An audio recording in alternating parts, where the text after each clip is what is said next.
ከዱባይ ስውሯ ማርያም በዊልቸር ሄጄ በእግሬ መጣሁ ትለናለች አንድ ወዳጃችን። የዛሬው ታሪካችን የብዙዎቻችን ልብ የሚነካ ነው።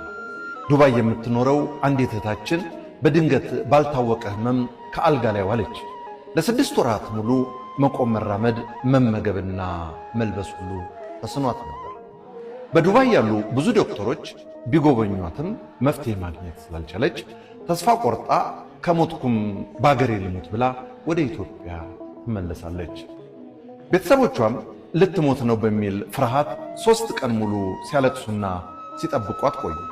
ነገር ግን በልቧ ያለው የእመቤታችን የቅድስት ድንግል ማርያም ፍቅር ትንፋሽ ሊሰጣት ቻለ። ድካሟንና ህመሟን ሁሉ ችላ እባካችሁ ወደ እመቤቴ ውሰዱኝ፣ እግርጌዋ ላይ ልሙት ብላ በእንባ ለመነቻቸው። በ5 ሰዎች ታዝላ ወደ ስውሯ ማርያም ጸበል ሄደች። የደረሰችው የድካም ጫፍ ላይ ሆና ነበር። ገና ጸበል መጠመቅ ከጀመረች በ3ኛው ቀን ቀስ እያለች እግሮቿን ማዘዝ ጀመረች። በ7ኛው ቀን ደግሞ ታምር ተፈጸመ። ሙሉ በሙሉ ድና በ2 እግሮቿ እየተራመደች ከቤተ መቅደሱ ወጣች። ዛሬም ወደ ሥራዋ ተመልሳ ዱባይ ትገኛለች።